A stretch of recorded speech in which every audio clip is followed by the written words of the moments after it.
Hi, everyone. Welcome to Borrowed Notes Authentic Lives. I'm Karyn Rosenberg.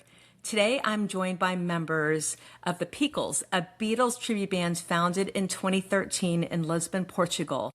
What I love about their approach is that they're not trying to be an imitation of the Beatles. They bring a modern, personal interpretation while staying faithful to what makes these songs timeless. And they're also the only Portuguese Beatles band invited to play Liverpool's International Beatles Week, and they perform there multiple times, which really says something about their level of craft and music. And we're so excited here in South Florida because they are coming very soon to the epic Beatles on the Beach. And if you haven't already listened to Daniel Hartwell's episode, it just dropped today, so make sure you check out the most recent interview with the founder of the festival. So today we're going to get into the story of the band, what it takes to recreate Beatles harmonies and energy on stage, and how it is living in the most iconic catalog that shapes identity, meaning, and connection. So let's jump in. Guys, thank you so much for being here. Can you introduce yourselves, tell a little bit about you, your name, your role in the band, and your first Beatles memory? Throw that in there too. Will you Go for start, it. João? Okay, I can go. Well, thank you for having us, Karen, and hello to everyone listening. I'm João, the difficult name to pronounce in English. It means John, okay? So it's easier. I'm the guitar player at the Beatles, at the Peakles band tribute. We are five musicians doing the work of the four Beatles guys. So we try to do our own versions, but keeping faithful to the sound of the Beatles. I think you will check us out there and see for yourselves. My first memory, okay, probably it was my father listening to Paul McCartney's solo records. So that was probably the first sound of the Beatles that I recognize. I've joined this band in 4 years ago, so I'm the youngest member because we have been going on for 14 years. So it's quite a lot. But in the last four, I've been going deeper into the Beatles sound. And it's been a great learning adventure for me. I've learned so much with the Beatles. They have such a wide variety of genres and sounds. And as a guitar player, it's been amazing for me to learn their songs. Yeah. That's so awesome. So I'm Ricardo, in English, Richard. Yeah. And how can I say this? So I believe my first the first time I heard Beatles was probably around the 90s when I started to play guitar, and probably I searched for a few songs and find Beatles because in the 90s we hadn't Beatles on the radio. It was something that either our parents listened or we had to find. And I found them through learning music. And then the funny part of it is that I'm a music teacher, and the first time that I've done a band with my class, I started to think, okay, I have to find a band for they to play that is both simple and beautiful, and they get hooked. And I remember Beatles. Okay, Beatles probably it's good. So I went to find a lot of songs for they to choose, and found out that I knew a lot more Beatles songs that I thought I knew. Because you hear Beatles everywhere, like in publicity and stuff like that, and you don't even know it's Beatles. A lot of people don't even know it's Beatles, and that's what happened to me. And then, like João was saying, I dived deeply and I started to hear all the 250 something musics they have, and yeah, I fell in love with it. And that's when I suggested to the two other founders, yeah, thank you, to start this. Yeah. Oh, and so it's since been they're 14 not years. here, maybe introduce them vicariously. Shout out to them. Who are the Okay. other members and what's their role in the band? Yeah, so I didn't say what I do. I'm a Oh, keyboard yeah. player and a guitar player and a singer. Um, and then we have Nelson, one of the founders. It's the lead singer. And we have André. It's the drummer. And it was one of the first. In fact, we had another drummer in the first composition of the band. We had another drummer, but it was a Brazilian guy. And since you were talking about we trying to be loyal to the sound of the Beatles, he was not that loyal. You know, it was like every song you had to do a little bit of samba. And we were like, okay, that's not Ringo. That's not Ringo. So we have to find a Ringo. And we played with Andre for years, and we thought, okay, Andrea will fit, and yes, he did. That Oh, is and so we funny. have Of the course, bass player. yeah, the bass. Yeah, the bass player Bass is player is always forgotten. As somebody who plays yeah, bass, we're always Sure. the forgotten member. It Like, shouldn't be forgotten in the Beatles because exactly. you know Very McCartney true. is the bass player, but our bass player doesn't sing, so he's not really yeah. So McCartney. we forgot about him. Yeah, No, I'm not going to let you guys forget about him. What's his name? Let's give him a full Luis, intro. Luis, Okay, yeah. Luis. Yeah. that's awesome. So, so thank you, for that. And so when you were, I'm curious about kind of thinking about, as you said, you being a music teacher and introducing music to kids. What age kids were you teaching, or are you teaching? And when So you were first exploring, yeah. seventh grade. It was one when they started. So I normally do like fifth grade and sixth grade, but in that college specifically, we had seventh grade, eighth grade, and ninth grade. And in that year, I started. So I know I would take the kids through seventh grade, eighth grade, and ninth grade. And so we started and finished in the ninth grade with a show with all my students playing each band a song. We did like how do you say, João? A Um, competition, a a music competition, yeah, a competition. Okay. competition Oh, between the bands for they to feel like, okay, we really have to do this. Yeah, like a battle of the bands, or like they're yeah, a Uh, gonna, battle. oh, kind of, very Like a kind battle of. of cool. the bands. Yeah, but just with Beatles songs. Yeah. And Just a, they enjoyed a lot. They enjoyed a lot. They choose very good songs. Of course, I chose the simple ones. I knew I had to teach them, and we were talking about kids that had no experience playing any instrument. So they started from zero with a bass in their hands and a drum and stuff like that. And that's why it took 3 years for they to go up a stage. But it was very good, very good. it's so rewarding too. I mean, I started somewhere, I started an orchestra actually. Where did you guys start? What's your musical path and journey that led you to now doing what you're doing? Goes well. Okay, I can start. Well, I think I started playing guitar like at 18 years old, so not too young, but not too late also in my life. Almost 40 now, so I've been playing like for most half of my life almost. I immediately started. Well, before playing the guitar, I joined an orchestra band, philharmonic band. We have a lot of those in our cities. Um, so it was a nice start to play some music, learn the basics. But then I didn't stay there too long because I knew from the start that I wanted guitar. There was no guitars in the philharmonic band, so I had to find some other place to join. So I joined the music school. So I studied like 5 years with theory, a music teacher, all the technique. So I kind of developed almost everything that I know in the first 5 years.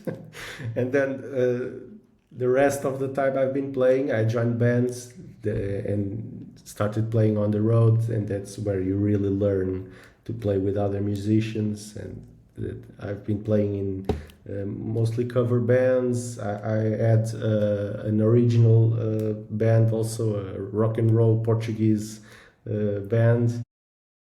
It was really good fun. We recorded an album. We have it on Spotify, I think, still. What's the name of it? What's the name of that band if people want to find it? Yeah, it's Portuguese, so it's gonna be hard for you to get it. But it's called Ossos do Ofício, which means like I don't know what it means. work hazards, something like Yeah, that. something like that. It's an expression only in Portuguese, you know.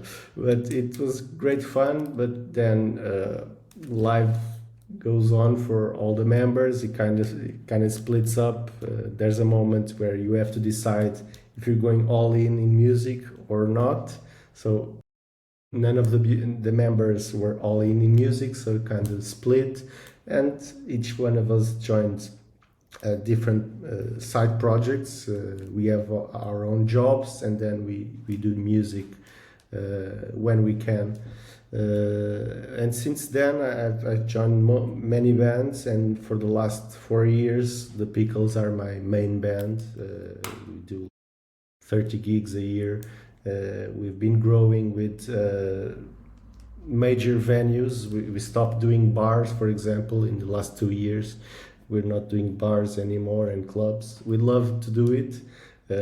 For example, last year we did some clubs there in Miami. It was amazing. We loved the proximity, the feeling the of environment of the club is much different than a bigger venue. But now we are more used to large venues, and we do bigger shows. We have at the moment we're working with a video during the show. Also, we have lots of videos for all of the songs. It's great fun now. It's a different show. We've been doing shows with orchestras, also with the Peakles. We've kind of been trying different approaches, different types of shows throughout the years. That's what I've been doing. So in my case, I started. I remember I asked my parents for a guitar. I don't remember if it was like my birthday or if it was Christmas, something like that. But I didn't know how to play guitar. I just asked for the guitar, and they gave me a guitar. And I opened the guitar. I strummed the strings, and I put it in my closet. And there she stayed for I don't know how many years. And then my sister started dating a guy. My sister is older than me. And one day I was like arranging my room and moving stuff, and I had a guitar on the bed. And he entered the room and he saw the guitar and went like, "Do you know how to play?" And I said, "No, I just have it. I don't know how to play it." And he was like, "Okay, can I play?" I said, "Of course." So we start. He picks up the guitar, he tunes it up, and starts to play More Than Words. And I was like, "What is this? What?" And I was like, "Oh, I want to learn that." And he goes like, "Okay, you can start with More Than Words. You have to learn something before." And then he was my music teacher for about, I don't know, a year or something. So he started to bring me papers like, "Okay, you do this, you put the fingers here and stuff like that." And I started to enjoy it. My mother saw me playing, saw me with a guitar, and she was like, "But do you want to go to a school?" I said, "Yeah, probably it's better to go to a school." And then I went to school, so I started guitar. But unlike João, I always knew that I wanted piano. I don't know why, because I hadn't been with a keyboard or something like that. But I knew that was my thing, and so I messed the head of my mother till she gave me a piano, an acoustic piano, because I was picky about it. I don't want that kind of things like electronic stuff. No. I want a real piano in my bedroom. And she was like, okay, but I don't have money for that. And I said, but you just paid for my sister's wedding.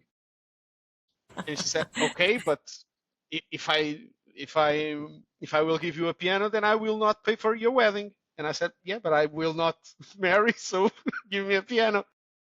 And she gave me a piano. But in fact, I married, but I have to pay it. She held true to that. She like actually Oh said That was the yes, yes. deal. It was the oh deal. yes, that Wow. was the deal. So no, no, now you pay for the wedding. Man, good for her. I'm a therapist. Good for her for holding accountability and boundaries. That's Yeah, amazing. That's yeah, so that's funny. it. And You could so always then sell the then piano. yeah, yeah. I sold it a few years later. I sold it, but to buy another keyboard because that wasn't very practical to take to Practical. concerts. Yeah. So then I just transpose in that phase. I just transpose what I learned in the guitar to the piano. So no one taught me piano. I just went like, okay, if this is like this in the guitar, then probably is like this in the piano. And then I saw, okay, I really have to find someone to teach me this. And it came to that phase when you have to choose what you will be when you grow up. And I saw a lot of things. I was a good student. I had good grades, but I didn't want to be like a doctor or a lawyer or something like that. And so I started to see what options I had, and I found out that I could go to a university to learn music. And I thought, oh, okay, I didn't know that I could go to a university to learn music. So I talked to my mother and said, oh, I'm thinking about being a musician. And she started the worst discussion that we had for ages. Like, no, you can't do that because of this and because of that. And I was like, but what's the problem? It's a job like any job. No, you will not do that. Then my sister stepped in, like, okay, let him do it. Let's see what where does this takes him.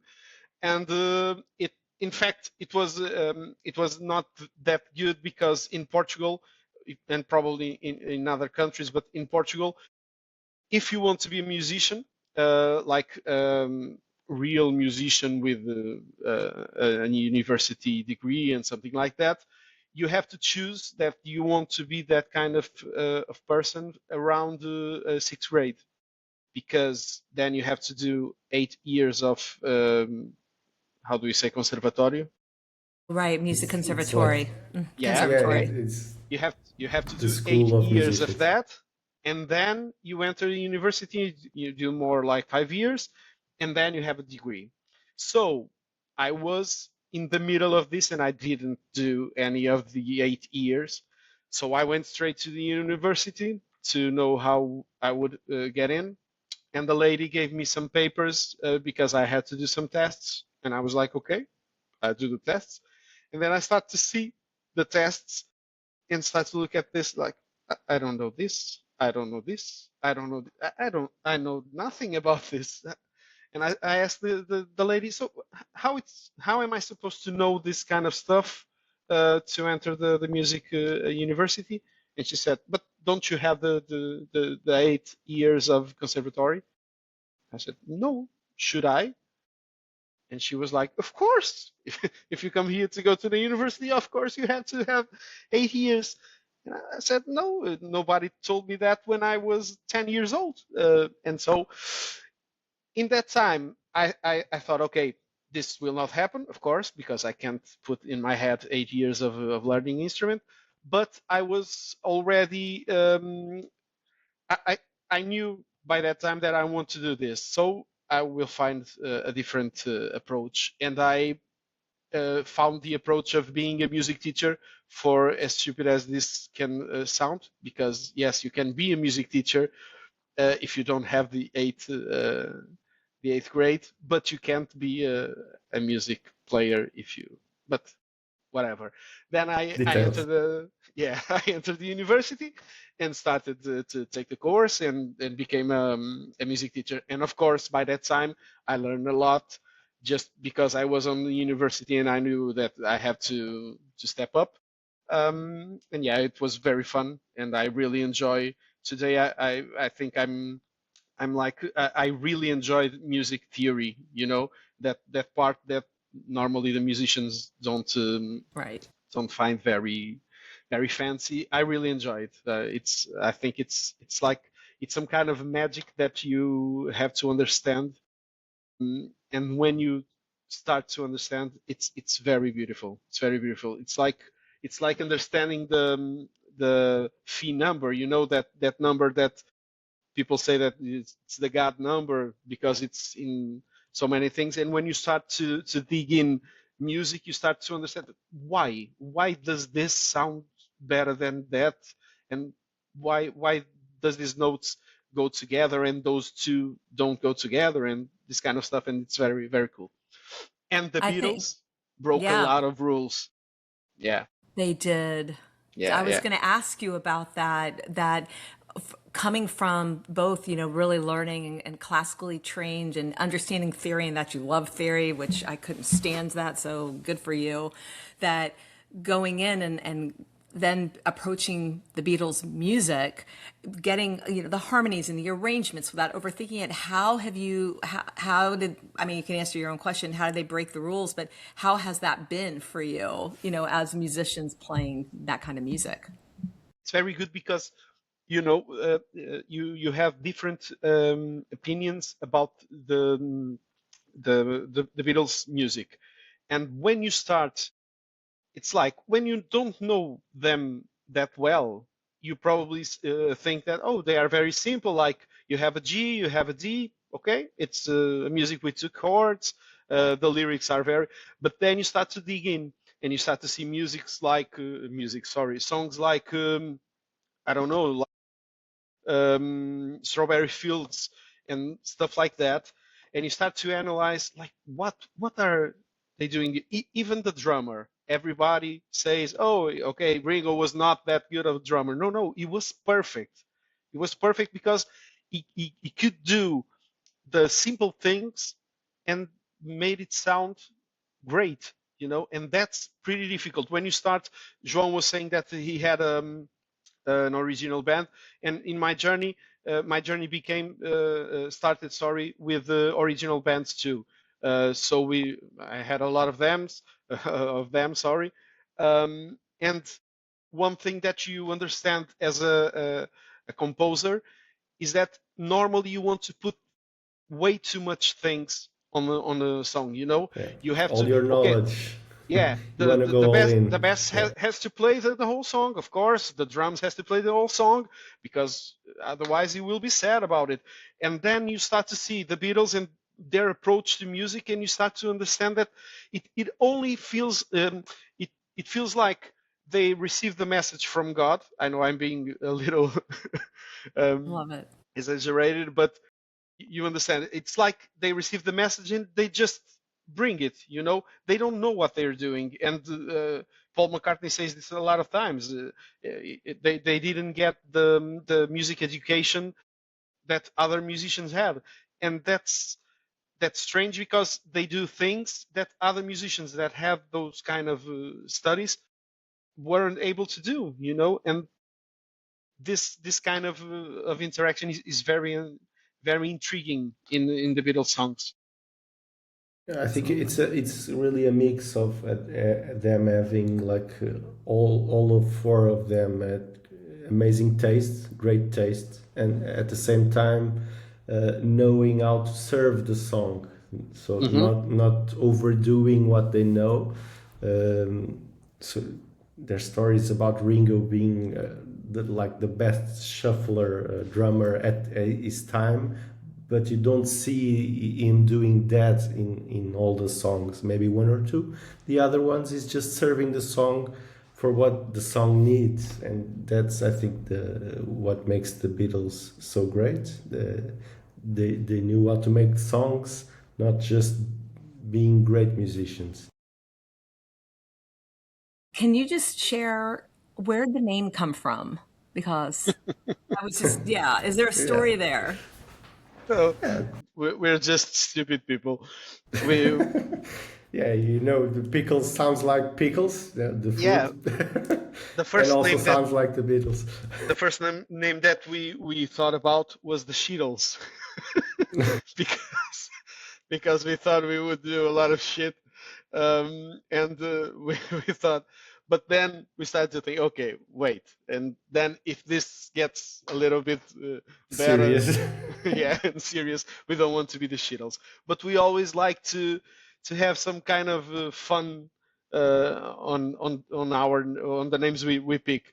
And pickles, it's like it's a word very close to the Beatles and having nothing about it, and we miswrite it to look like the Beatles. So it's not pickles, it's Peakles, something like that. Yeah, It's like the Beatles are written, but with a P and a yeah, K in the middle. Yeah. yeah. Very So clever. our show is also very interactive. So we have very funny guys in the band like Ricardo. So the name and us being funny and interacting with the crowd, it's Yeah. all makes sense. We like to be silly. Yeah. I think that's great. Tell me a little bit about the dynamic of the band. What's it like, being a member of a band? It's so much, I would think, like a family.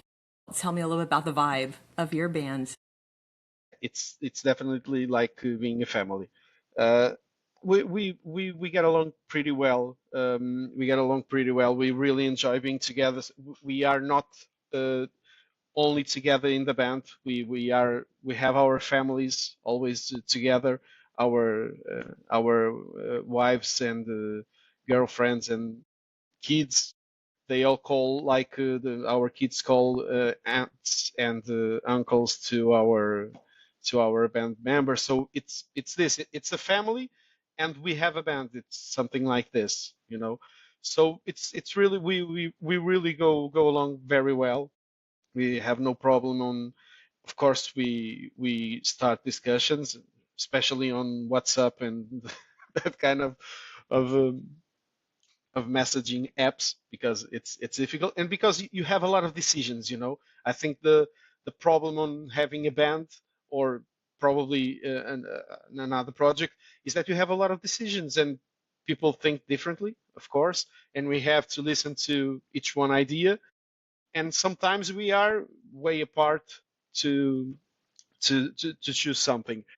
But till now, we have always managed to choose something and to be okay about it. I believe that one thing that we do great is, even if my idea is different from João and we end up choosing João idea, I will do my best with his idea. No one's like, oh, okay, now let's see what I think we lost your idea Ricardo. will look like. And we Well, have a lot I of think he was decisions to saying make. Like João was saying, 2 years ago, we decided we will cut the bars, and it's difficult. It's difficult because you have even talking about the money we make, you have like, okay, we have to go down to go up, but we couldn't be in a position where we would take something from a bar and like 5 times more to play on a big venue, and it wasn't possible to keep doing this. And we, of course, there are people on the band that didn't want that thought it was better to keep the bars. But like I was saying, the people who thought it was better to keep the bars didn't went to a big show like, okay, now this is what we do, you know. Took the decision and way forward. So I really believe we go well. We go together very well, and we like to do a lot of stuff, even non-band related stuff. Yeah, like drinking and eating. It's always about the food and beverage, right? For sure. Yeah. What's your favorite? I usually ask this at the end, but I'll ask it now since you're bringing it up. What's your favorite, like, post show food, after a gig? What do you like to eat? So we don't eat after gigs. We it's more just like drink. after the show we drink beer. Before the show we drink wine. It's more or less Yeah, that. yeah. That's the thing. No, we normally don't eat a lot after, I think. Mainly because we don't have nothing to eat, right? And We it's hate, late. yeah, We do late gigs here in Portugal, so after yeah, the gig we just go to bed probably. How yeah. do you like wind down after especially a late gig? How do you just like Well, We have balance? there's normally like 1 to 2 hours of packing things up, driving, going home. So normally that's enough to wind down. yeah, Yeah, it kind of depends where we are playing. Sometimes we have the luck to, when we are further from home, we have the luck to have an hotel waiting for us. Then that's great. We just can relax a bit. There's also the time we have to pack everything up, all the instruments, everything on stage. That's the worst part because we don't have a crew working Roadies, with no us. Like, oh roadies. yeah, we don't have that yet. not yet, So not yet. we Yes, do I it love everything. that. But after that, we just grab a beer and we go to the hotel, or in some cases, we just hit the road immediately after and go back home because of distance. Yeah. Yeah. Yeah. How has being in your band shaped your identity as, because what's a little unique about my podcast too is kind of is talking about like identity as an individual, as a person, and as people. So how has this kind of shaped who you are and how you see yourselves or how others see you? That's a good one, yeah. Love Yeah, stumping that's Hard people. hard deep, one and deep hard one question, to answer. deep Yeah. question.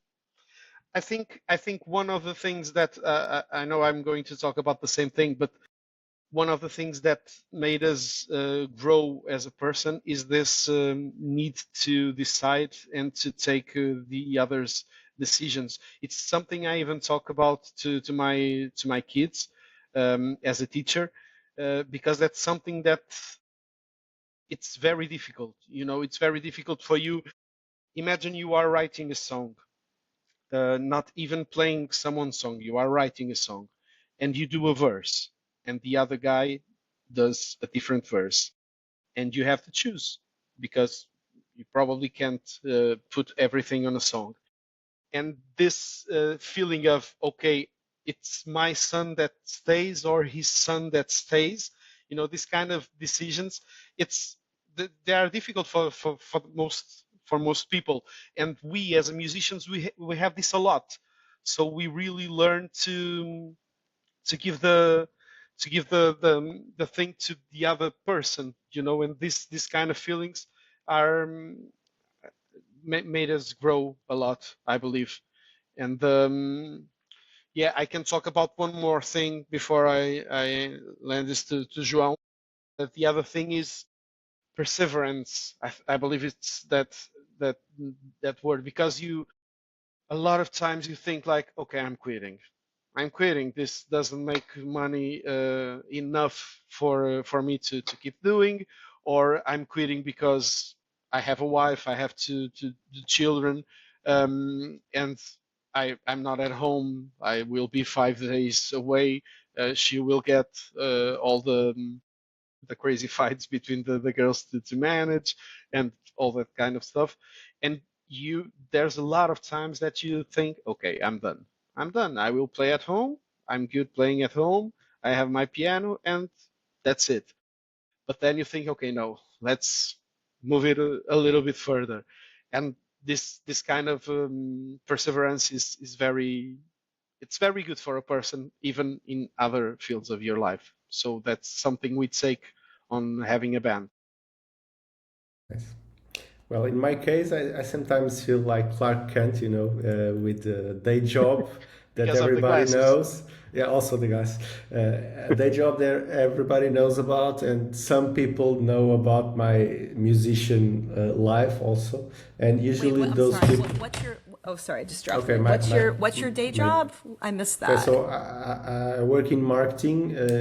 I've been working in marketing for many years, almost 15 years, and always in the same industry, the recruitment, tech recruitment industry. So very specific, very niche, but it's also fun, of course. And some of the people that I've been working with along the years that know my second life in music, they usually think I'm a rock star, which I'm Yeah. not. But sometimes I feel like I have two personalities that I can manage, and it's so much fun. But for me, music is mostly therapy for me. It's the thing that keeps me sane and balanced throughout life, in all moments. Um, from playing alone at home to going to play on the road with a band, it's a very fulfilling process for me. It substituted lots of things like going to the gym, that I've never been a gym guy. My gym is the guitar, so If it only has it burn, well, it probably burns calories, but probably not. You sure, get a it cardio also workout a does, but bit. it Not also enough. breaks my neck and back, so I don't think it's the best gym in the world. Right. But yeah, it kind of defined my personality through the years, and it made me also emotionally stronger, calmer. It's playing to an audience is an excellent exercise to your nerves, to your calm, to your public figure, everything. So great learning process.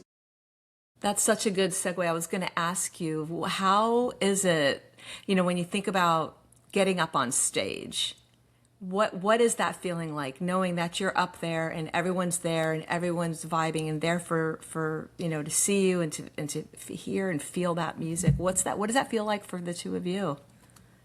It's very hard to explain, but fortunately we have the luck till today, through the years, of still feeling the hype, because we've been growing every year and doing bigger venues and places we have never been before, and were kind of a dream for us to play, like the biggest and the best theaters in Lisbon with an orchestra, something I had never imagined to do,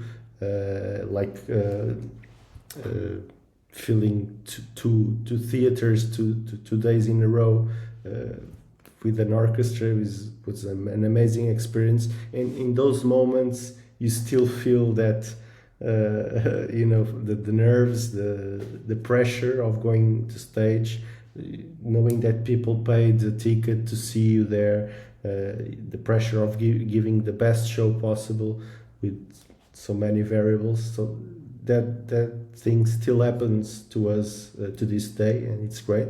But with time, you also become calmer, you get more confident, and the shows become better with time also. Yeah, I believe that we always think that we still are imposters, We always have that feeling behind. You never think that you are good enough to be there and to play for that people. But then the show starts, and like João, I don't know how to explain this, because like I can talk to you about the specific part of our show, where in the beginning, I remember we were in a club. There were a few people, and the show was like, yeah, it was not. And I thought, okay, we have to do something to bring the vibe up. And I remember we were playing Yellow Submarine, and then I remember, okay, I'm going to step in.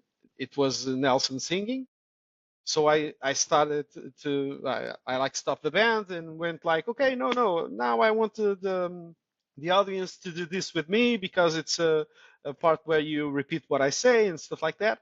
And it just happened, and it worked. And since it worked, when it works, you repeat it, right?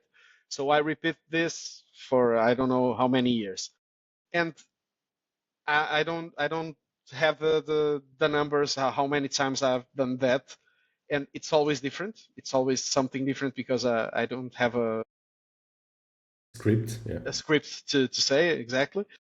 And each time I'm about to do it, like imagine we have that music on the 14th spot, and we are like in the 10th music or something like that, and I start to, okay, now I have to do that. I don't want to do that. It's difficult. This starts, and then at that point, I just go to the front of the stage. I Yeah. do my thing. You get the spotlight. Yeah, and it works, and you don't even know how it works. What did you do to make it work? But it works, and you live like, okay, one more, But it's always one more. It's never like, oh, okay, now I know what I'm going to do, and this will work. No, of course, from all those years, I already have some things that I know this work and that work, okay. But it's always stressful this moment. But as João was saying, it gets easier. It gets easier with time. I was an actor for about 5 years of my life, and it was the same. Like in the first day that you were going to do a play, you were stressed to hell, because if I don't remember this part, if I don't remember that part, I have to this, I have to that. And then when you are on, I don't know, in the end of the semester doing that play, you you start to be like in the side of the stage, talking about your furniture that you will buy on IKEA, and learning and hearing about, okay, now it's me, and then you just swipe in and you're someone. So it starts to get easier, but I believe it's always magical, the thing. You always you are always a bit afraid of what will come. What I think that's audience the point, you yeah. will have. Yeah. Yeah, and we kind of push ourselves to do a little more every time through the years. Also, I can tell you this story about me. I never been a singer, so I'm the guitar player. I can do some of the backing vocals and whatnot. But these guys made me sing a full song in the Peakles. So and now to this day, with a little help from my friends, that's my song.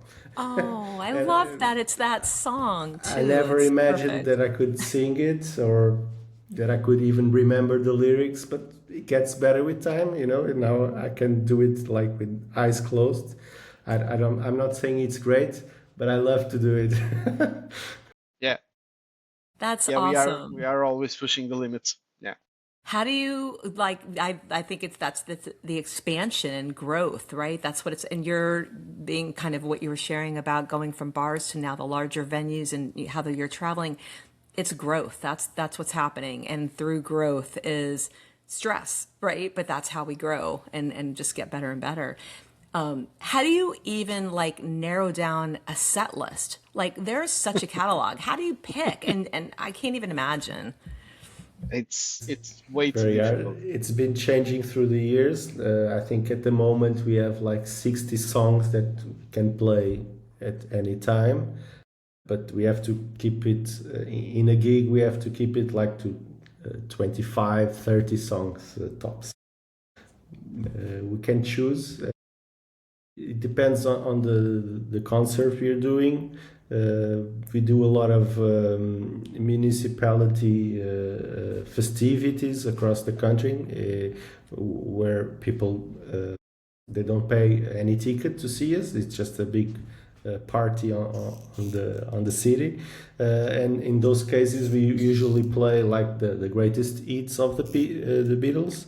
But then we have gigs like casinos and theaters where people are going specifically there to watch us because they already know the Beatles and they love the Beatles. And in those moments, we can afford to play the side Bs and the less known songs. Some of those are our favorite ones, of course.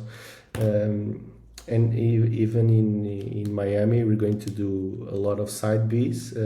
For example, Daniel has requested us this year to play Paperback Writer, which we love and we're going to do this year. And some other surprises, of course. Yeah, we normally it's like João saying, we normally divide the set in in specific parts. And we know that if we are going to do something for people that probably know Beatles but probably don't know Beatles, we have to do the main themes that they have.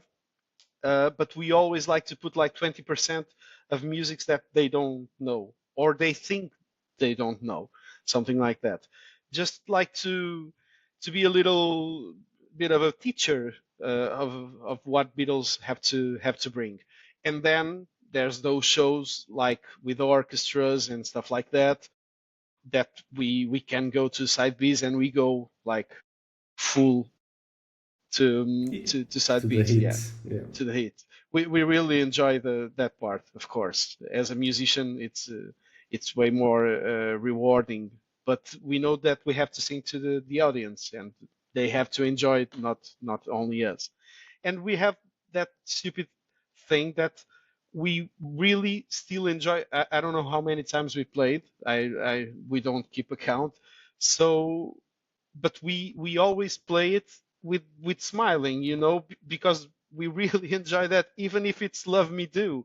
That I believe I don't know how many times we played it, and it's a simple song, it's something, and even playing Love Me Do, we still like it.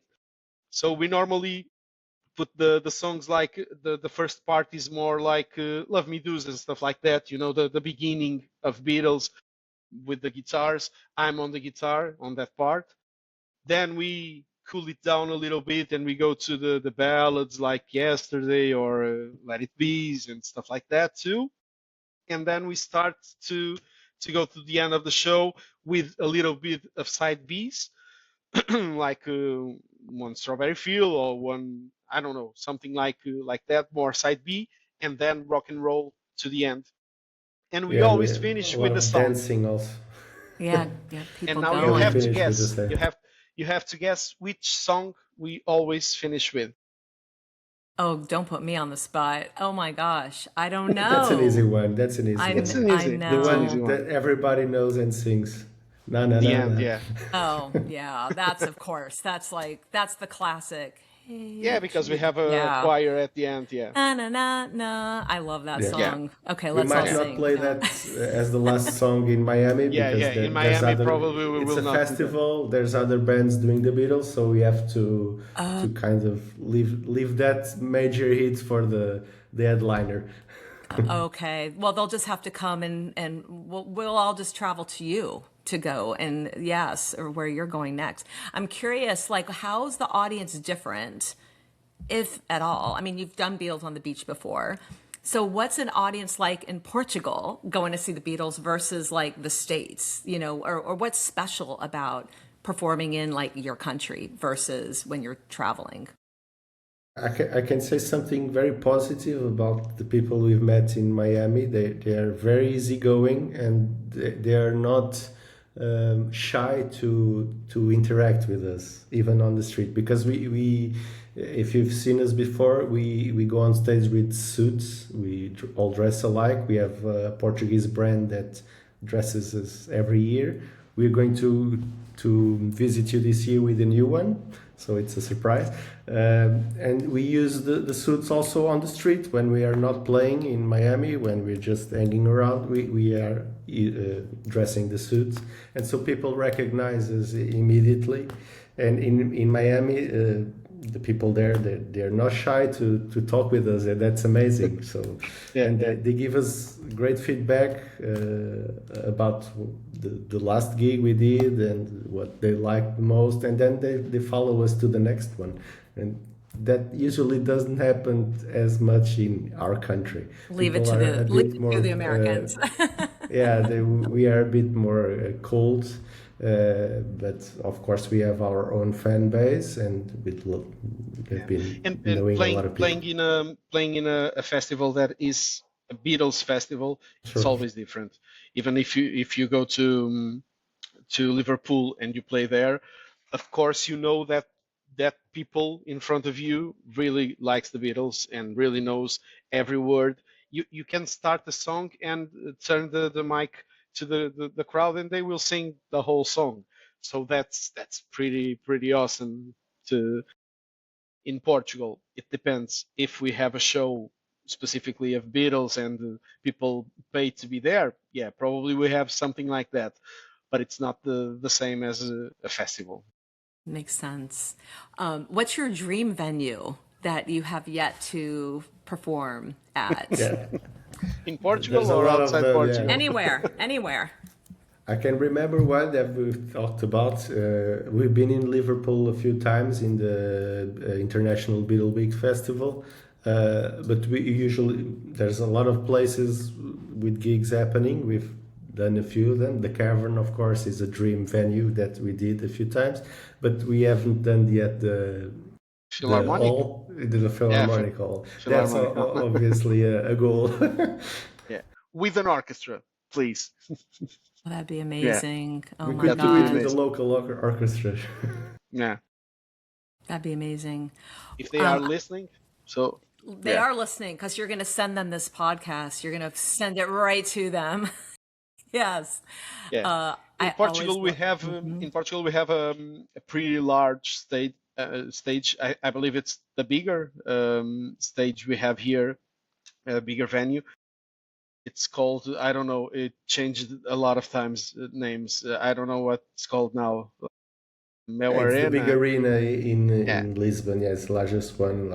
I think yeah. So 30,000 people, most it would more or be a less. dream, and it's right now it's more achievable than it was before, because till a few months ago no tribute band had always been there. Of course, it was just the originals, but we have a band from Portugal, a tribute band to Linkin Park, and they are like blowing on every part of the world, Yeah, and they did that crazy stuff, and did that arena, and they like booked it all. yeah.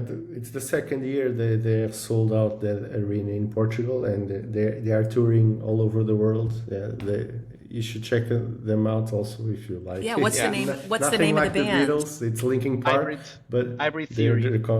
yeah, Oh, that's their okay. name. Hybrid Yeah. theory. Yeah, they They're are. all over now, and Yeah, they're more similar to the originals than the than the actual originals. Linkin Park today. Sounds Yeah, awesome. they I would are. totally check them out. Absolutely. Maybe they'll be a guest sometime. Who are your favorite? If you're not playing the Beatles or listening to the Beatles, who do you like to listen to? And then part B of that question, what was your first concert you ever went to? In my case, the first, like I remember, the first big one is probably Moby in the 90s when he was blowing up. He came to Portugal, and I was a big fan of Moby. Super I Yeah, cool. think I still am a big fan of Moby. I believe my first one was Smashing Pumpkins. Yeah, Smashing Pumpkins. And I think it was their last gig together. Yeah, I believe it was the last gig they did here in Portugal. Um, and then what was the other question? What do you like to listen to? What's on your Oh, playlist? that's way difficult. Um, we There's a we lot of are stuff, yeah. yeah From we hard are, rock to jazz, I think we can listen to everything. and it depends. I normally say this to my daughter, because when you're a kid, you are always asking people what's their favorite something. What's your favorite color? What's your favorite movie? What's your favorite band? What's your favorite whatever? True. And I normally say we don't have that. I don't have a favorite color. I probably had a favorite color.